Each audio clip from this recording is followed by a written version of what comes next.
To the Glynns, we've got to stop meeting like this. Let's not do this again anytime soon. Good afternoon, welcome, and thank you for being here today as we say our final goodbyes to my brother, Michael Patrick Glynn. Mickey Glynn was born in Brooklyn on January 9th, 1953, in St. Mary's Hospital on Buffalo Avenue in Crown Heights, Brooklyn. Michael was born to Thomas and Catherine Ann Glynn. Her maiden name was Alquist, and he was at the time the youngest of 3 children. At the time he was born, the Glynn family lived at 1329 Sterling Place between Troy and Schenectady Avenues in St. Matthew's Parish. Before Mickey was a year old, the Glynn family moved to 3923 Foster Avenue at the intersection of Foster and 40th Street. The Glynn family eventually grew to 14 children, 11 boys and 3 girls. Worth noting is that our mother had 8 boys before she had her first girl. Then 2 additional girls, followed by the 3 youngest boys, who were dubbed the 3 little pigs. All the Glynns were raised in that house on Foster Avenue, which eventually became way too small. But we honestly had no idea it was too small. The house had not a square inch to spare, kids everywhere, stored like torpedoes on a submarine, and enough food in the cupboards to last a few months. Staples like soap, toilet paper, breakfast cereal, canned goods, spaghetti, etc. were crammed into every possible nook and cranny. We also had an obsessed, half-crazed madman at the helm in the form of Pa Glynn. We had a share of knockdown, drag-out brawls, and we would set up a makeshift boxing ring in the attic. We would put 2 mattresses together on the floor and use tube socks balled up around our wrists as gloves. Something like the Little Rascals, actually. In one case, Mickey knocked out my brother Rick cold. My father never found out, thank God. Most time we looked like street urchins and ragamuffins. We wore a lot of hand-me-downs, and very often neighbors would anonymously drop bags of their used clothes off on our doorstep. After we got a lot of laughs amongst each other, mocking the garments and trying to figure out who dropped the clothes off, our parents would wash them and make us wear them.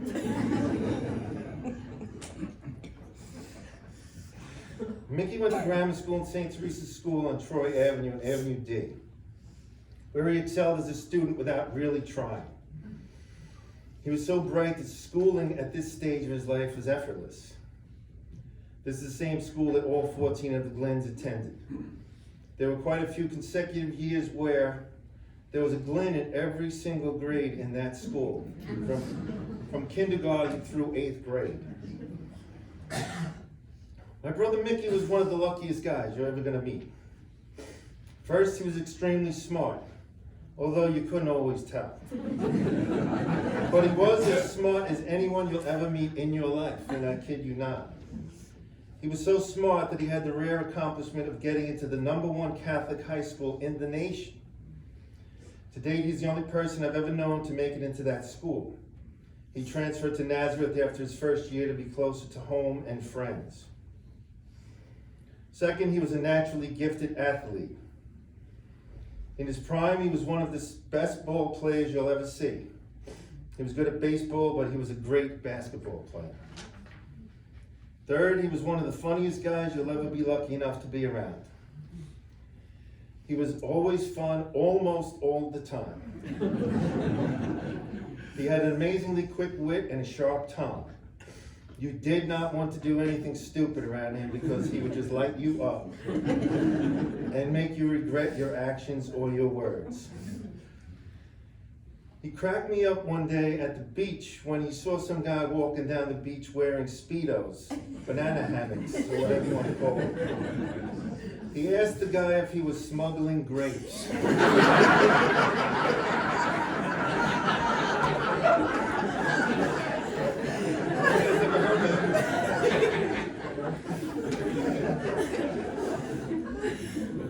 Everyone who knew him would agree that he had one of the best personalities ever.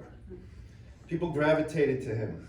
He was just one of those special people who are naturally gifted in all aspects of life. While he was the person who made up most of the nicknames in our family, he had a nickname of his own within his circle of friends. Mickey was known as Uncle No Mind, the king of fun, a title that he richly deserved.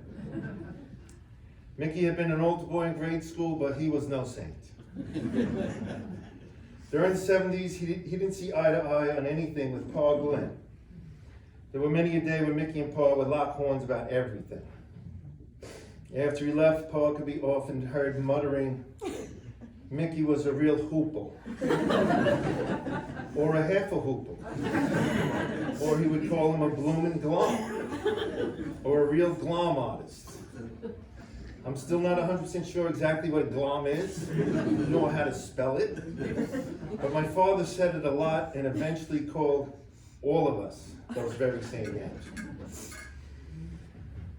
My brothers and I got together this past Saturday to reminisce about Mickey and try to come up with some stories about him for this eulogy.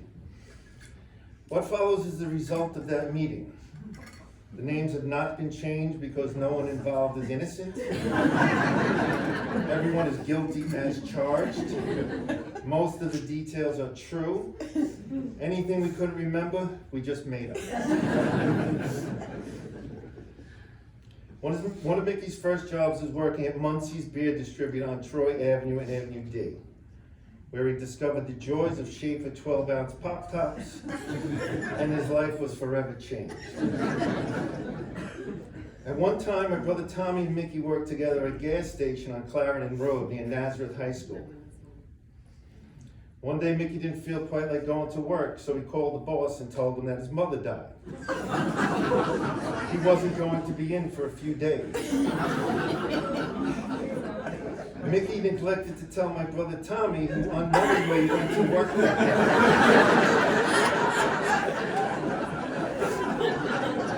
He was applauded by the boss for his selfless dedication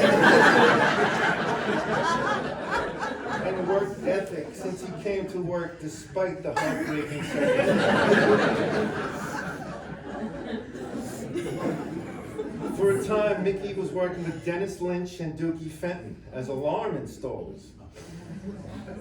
Their work involved drilling holes through the walls throughout a house in order to run alarm wires. Mickey was drilling a hole through a wall with a 2-foot-long drill bit, and suddenly the bit comes to a grinding halt and would not move forward or backwards. Try as he may to get the drill unstuck, it would not budge. Mickey went around to the other side of the wall to figure out what the hell was wrong. To his horror, he discovered that he had been drilling through the back of a clothes closet, and that he had drilled a hole through the client's fur coat. And the fur coat became hopelessly entangled around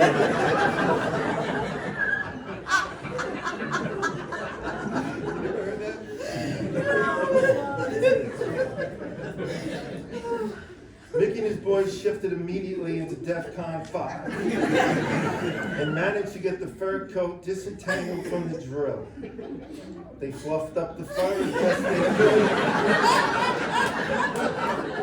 to somehow camouflage the damage.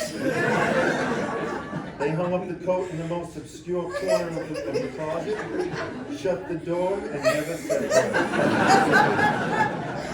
Crisis averted. In another story, Mickey and his partner in crime, John Fox, were hanging out drinking in Mahoney's Tavern on Avenue D when they realized they had no money left, but it was still early. So they concocted a plot where he called the bartender from the payphone inside the bar and impersonated the bar owner. Mickey told the bartender that he was Lou Martini, the owner, and that he just hit it big at the track, and that drinks were on the house for everyone at the bar until he returned. Sure enough, the bartender continued to serve them free of charge. Price is severity.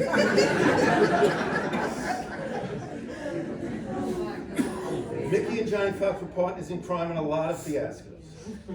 I'm told that they were forced to pay their tab at the Paris diner before they ordered their since they had bolted on the check so many times that the waiters recognized them and refused to serve them until they paid in advance. Mickey and Danny Edwards, another partner in crime, known as Suntan Dan, were great friends. They were also accomplices on many fiascos. Sonny relayed a story about a trip to Aqueduct Racetrack. Sonny says they went to Aqueduct one day and bet all their money on one race. They hit the exacta box, and their winnings on that one race were enough to pay for their shares in their Hamptons house that summer. According to Sonny, they went to the Hamptons a lot that summer, but they only had a few changes of clothes between them. So on Friday night, Suntan would wear outfit A and Mickey would wear outfit B. The next day, Sonny would wear outfit B and Mickey would wear outfit A. And that went on for weeks on end. Suntan states that the clothes were LL Bean stuff, which according to him were very stylish. And they ruled the Hamptons that summer. I would be remiss if I didn't describe the one trick he became legendary for.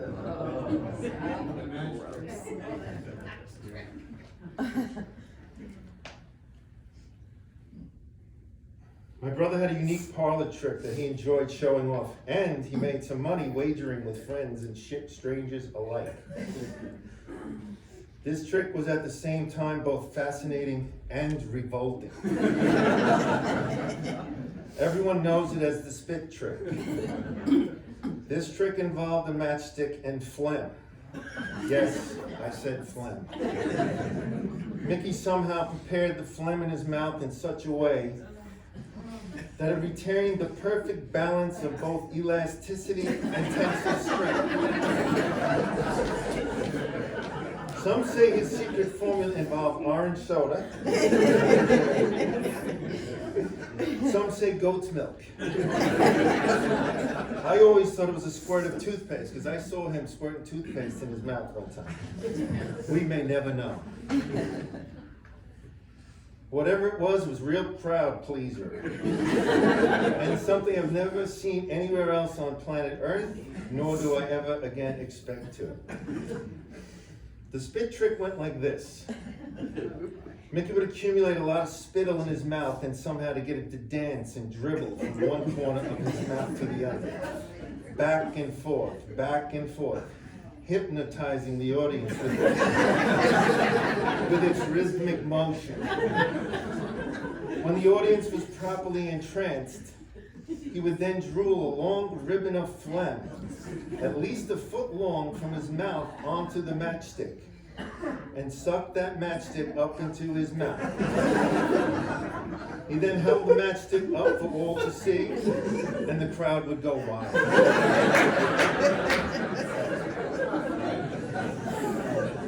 I don't think we'll ever see the likes of that again, but I hope not. I won't. As I said, he was very lucky in life. That lucky streak continued when in the late 70s he met his future wife, Mary Watt. They were first introduced by my old girlfriend in the Cuckoo's Nest on Flatbush Avenue in Brooklyn. Their paths crossed several times for the next year or so. They eventually got together permanently. They dated for a few years, sharing a summer Hamptons house with other couples, and then spent the rest of the year enjoying the city and Brooklyn and generally having a grand time, just being a young couple in New York City. At some point in the midst of a very nondescript, casual conversation, Mickey asked Mary to marry him. Surprisingly, the exact date and location are unknown. She has no idea where that happened, right? It might have been my mother's house. It may have been her mother's house, but that is not confirmed. Surprisingly, the exact date and location are unknown. Not surprisingly, Mickey and Mary were married on September 7th, 1980, in Short Hills, New Jersey, at St. Rose of Lima Church. The reception was held at the ultra-exclusive Chanticleer Catering Hall, a wedding that I attended and can say without fear of contradiction that it was one of the best weddings that I've ever attended. The bride was gorgeous, and the groom was first in his glory and then in his cups. Everyone in attendance had the greatest time. Mickey was even lucky when it came to mothers-in-law. His mother-in-law was Mary Wallen Sr., a very proper, accomplished, and refined woman who was born and raised in Scotland. Mother Mary adored Mickey, and Mickey adored her. They had a strong mutual affection for each other. By all accounts, they really enjoyed each other's company, breaking each other's chops, and goofing around about some silly thing.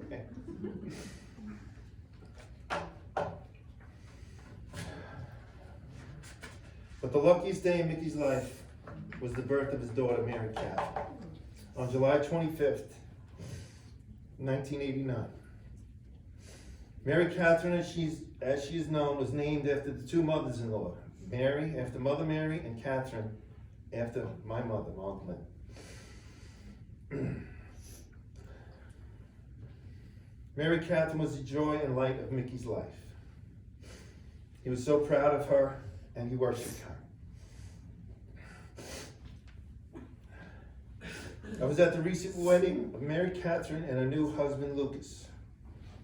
There were a handful of people there who happened to be at both Mickey and Mary's wedding and Mary Catherine and Lucas's wedding. We were amazed to learn that MC was wearing the very wedding gown that her mother had worn at her wedding to my brother some 42 years prior. Mary Catherine was a beautiful bride, and the gown was as beautiful then as it was when her mother wore it at her wedding.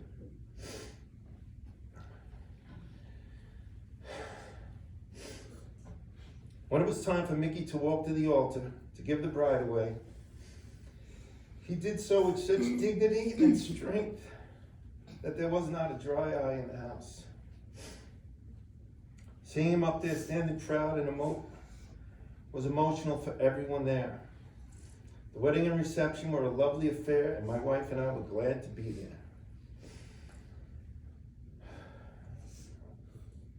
I saw Mickey for the last time at his house the next day. We stopped by on our way home. As we were leaving to get on the road, I leaned over and said to him, "I love you, brother. Take care of yourself." He replied in gangster style, "No, you take care of yourself." That was the last time I saw him, and those were the last words spoken between us.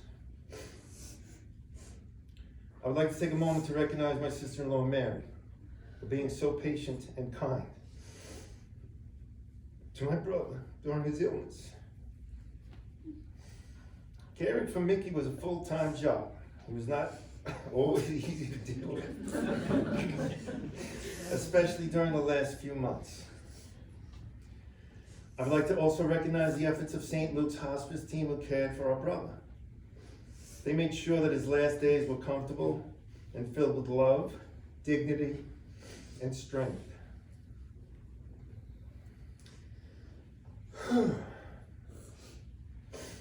In closing, I would like to recognize my niece, Miss Mary Catherine, now Mrs. Mary Catherine, for helping everyone involved. She helped with her dad's care every minute that she could. She helped her mom out wherever possible, and she helped the St. Luke's hospice team whenever needed. Mary Catherine, you were the highlight of Mickey's life. Thank you all for being here today to say our final goodbyes to my brother, Uncle No Mind, the King of Hollywood.